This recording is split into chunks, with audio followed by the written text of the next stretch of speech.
తాకట్లో ఉన్న మీ బంగారాన్ని విడిపించి ఆ రోజు ఆన్లైన్ రేటుకి కొంటాం. Sharma gold company.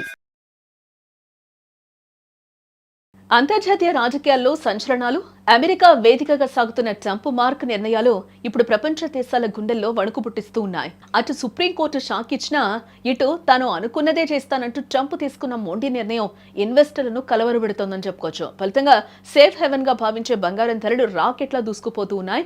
సామాన్యుడికి పసడి కల ఇప్పుడు మరింత భారంగా మారుతోందని కూడా చెప్పుకోవచ్చు. ఈ రోజు దేశీయంగా ముఖ్యంగా హైదరాబాద్ లో బంగారం ధరలు చూస్తుంటే కళ్ళు బయర్లు గమ్ముతున్నాయని చెప్పుకోవచ్చు. ఇవాళ ఒక్కరోజు హైదరాబాద్ మార్కెట్ లో 24 క్యారెట్స్ 10 గ్రామ్స్ గోల్డ్ రేట్ చూస్తే ఏకంగా 1910 రూపాయలు పెరిగింది. దీంతో ప్రస్తుతం తులం బంగారం ధర 1,59,280 రూపాయలకు చేరుకుంది. గత కొన్నాళ్ళుగా స్థిరంగా ఉన్న ధరలు ఒక్కసారిగా ఈ స్థాయిలో పెరగడం బులియన్ మార్కెట్ చరిత్రలో ఒక సంచలనంగా మారింది. కేవలం స్వచ్ఛమైన బంగారమే కాదు, ఆభరణాల తయారీకి వాడే 22 క్యారెట్స్ గోల్డ్ రేట్ కూడా సామాన్యుడికి అందనంత ఎత్తుకు చేరిపోయింది. 10 గ్రామ్స్ 22 క్యారెట్స్ గోల్డ్ రేట్ చూస్తే 1,750 రూపాయలు పెరిగి ప్రస్తుతం 1,46,000 వద్ద కొనసాగుతోంది. పెళ్లిళ్ల సీజన్ కావడంతో మధ్యతరగతి కుటుంబాలు ఈ ధరలు చూసి ఆందోళన చెందుతూనే ఉన్నాయి. ఆభరణాలు చేయించుకోవాలనుకున్న వారు ఒక్కసారిగా పెరిగిన ఈ ధరలతో బెంబేలెత్తిపోతున్నారని కూడా చెప్పుకోవచ్చు. దీని అంతటికీ కారణం అగ్రరాజ్యం అమెరికాలో ప్రస్తుతం నెలకొన్న రాజకీయ అనిశ్చితి ప్రపంచ ఆర్థిక వ్యవస్థను కుదిపేస్తోందని కూడా చెప్పుకోవచ్చు. ప్రపంచ దేశాలపై అడ్డగోలుగా సుంకాలు పెంచుతూ ట్రంప్ తీసుకున్న నిర్ణయాన్ని అక్కడ సుప్రీంకోర్టు రాజ్యాంగ విరుద్ధమని కూడా కొట్టివేయడం జరిగింది. అయితే ట్రంప్ మాత్రం ఏమాత్రం వెనక్కైతే తగ్గడం లేదు.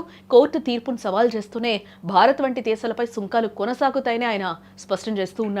అంతేకాకుండా ప్రపంచ దేశాలపై 10% అదనపు సుంకాలను విధిస్తూ తాజా ఉత్తర్వులపై ఆయన సంతకం చేయడం జరిగింది.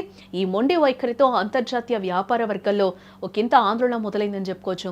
మరోవైపు అమెరికా ఇరాన్ మధ్య యుద్ధ మేఘాలు కమ్ముకోవడం మార్కెట్లను మరింత భయపెడుతోంది. ఈ ఉద్రిక్తతల వల్ల అంతర్జాతీయ కరెన్సీ మార్కెట్లో డాలర్ విలువ దారుణంగా పడిపోయింది. సాధారణంగా డాలర్ బలహీనపడితే ఇన్వెస్టర్లు తమ పెట్టుబడులను బంగారం వైపు మళ్లిస్తూ ఉంటారు. ఇప్పుడు అదే జరుగుతుంది. సురక్షితమైన పెట్టుబడిగా భావించే పసిడి వైపు అందరూ పరుగులు తీస్తూ ఉండడంతో డిమాండ్ అమాంతం కూడా పెరిగిపోయిందని చెప్పుకోవచ్చు. మార్కెట్ నిపుణుల విశ్లేషణ ప్రకారం చూస్తే ఏ పెరుగుదల ఇక్కడితో ఆగేలా లేదు. ట్రంప్ తీసుకుంటున్న నిర్ణయాలు, ఇరాన్ సరిహద్దులో నెలకొన్న ఉద్రిక్తతలు ఇలానే కొనసాగితే బంగారం ధరలు మరిన్ని రికార్డులను సృష్టించే అవకాశం ఉంది. డాలర్ కోలుకోకపోతే పసిడి ధరలు త్వరలోనే 2 లక్షల మార్కును తాకినా ఆశ్చర్యపోనక్కర్లేదని ఆర్థికవేత్తలు హెచ్చరిస్తూ ఉన్నారు. బంగారం అవసరం ఉన్నవారు, శుభకార్యాల కోసం బంగారం కొనాలనుకునేవారు ఈ ఒడిదుడుకులను గమనించి త్వరగా నిర్ణయం తీసుకోవడం మంచిదని కూడా సూచిస్తూ ఉన్నారు. మొత్తానికి ట్రంప్ వేసిన సుంకాల పంజా సామాన్యుడి పసిడి ఆశలపై నీళ్లు జల్లుతూ ఉంది.